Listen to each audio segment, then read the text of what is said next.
Black Beauty by Anna Sewell. Chapter 45. Jerry's New Year. For some people, Christmas and the New Year are very merry times, but for cabmen and cabmen's horses it is no holiday, though it may be a harvest. There are so many parties, balls, and places of amusement open that the work is hard and often late. Sometimes driver and horse have to wait for hours in the rain or frost, shivering with the cold, while the merry people within are dancing away to the music.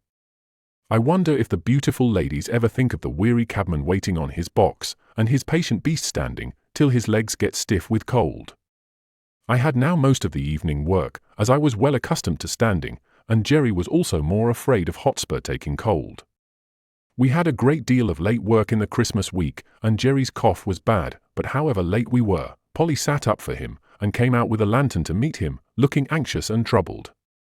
On the evening of the New Year we had to take two gentlemen to a house in one of the West End squares.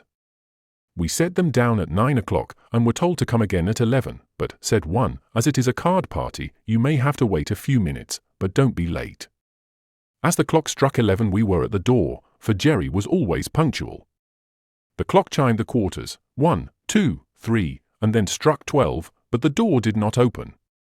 The wind had been very changeable, with squalls of rain during the day, but now it came on sharp, driving sleet, which seemed to come all the way round. It was very cold, and there was no shelter.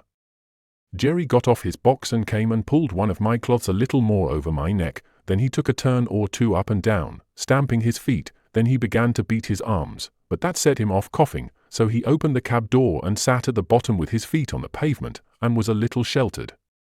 Still the clock chimed the quarters, and no one came.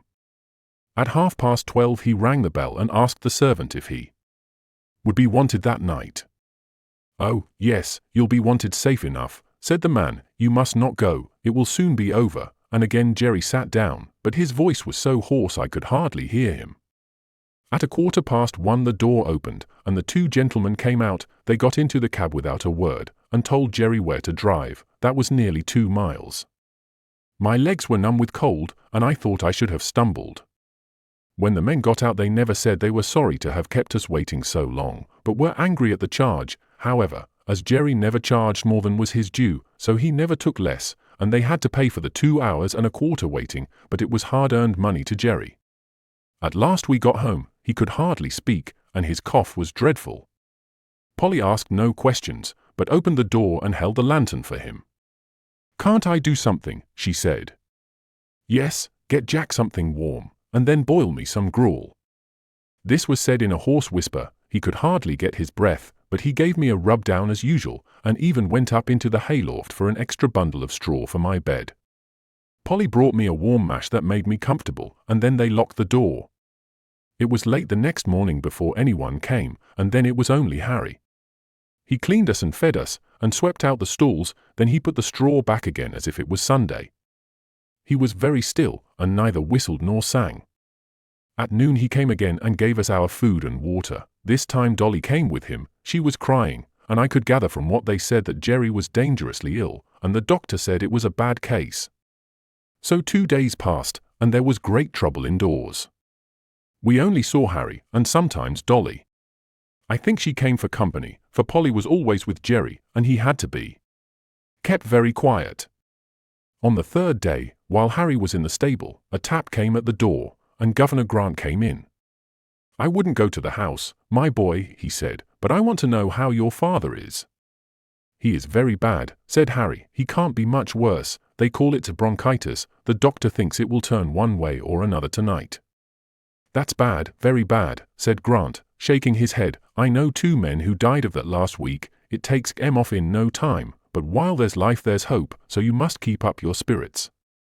"Yes," said Harry quickly, "and the doctor said that father had a better chance than most men, because he didn't drink. He said yesterday the fever was so high that if father had been a drinking man it would have burned him up like a piece of paper, but I believe he thinks he will get over it. Don't you think he will, Mr. Grant?" The governor looked puzzled. "If there's any rule that good men should get over these things, I'm sure he will. My boy, he is the best man I know. I'll look in early tomorrow."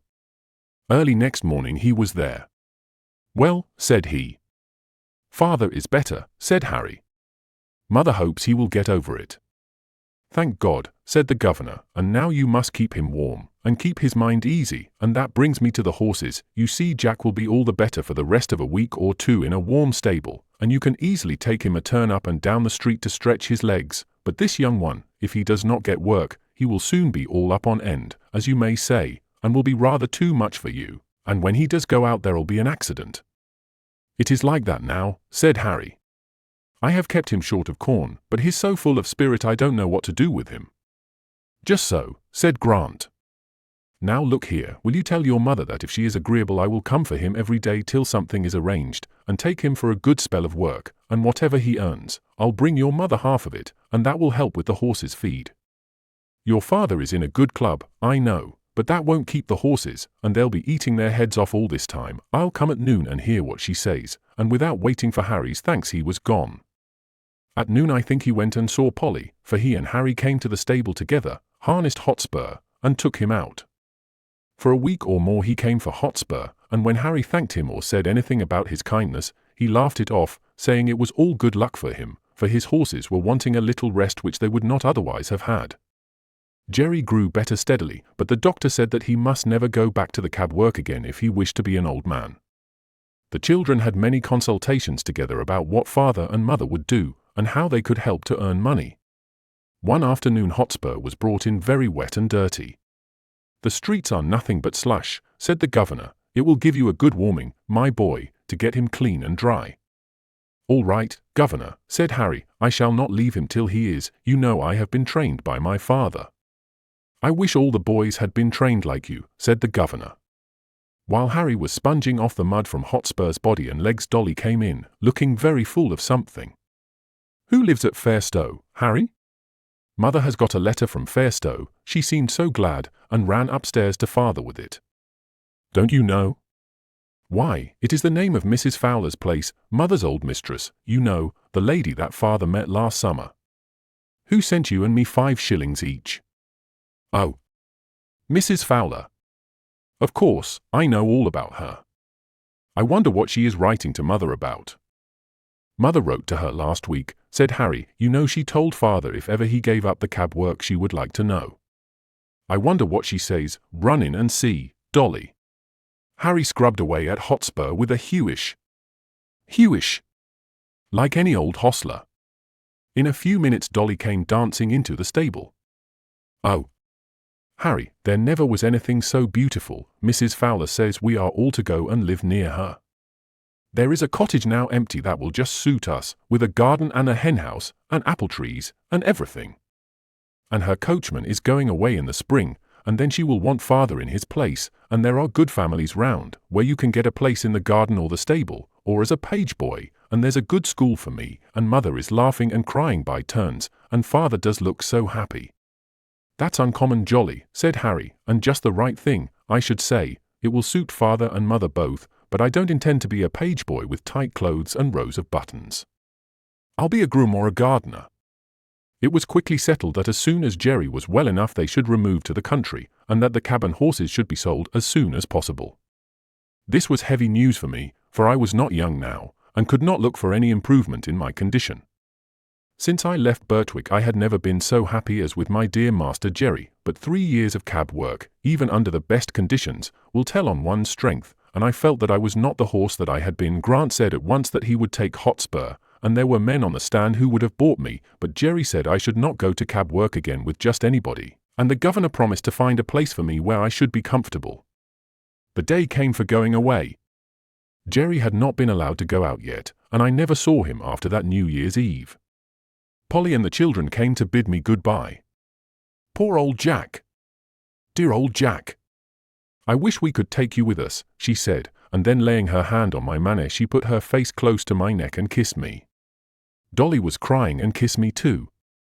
Harry stroked me a great deal, but said nothing, only he seemed very sad, and so I was led away to my new place. End of chapter 45.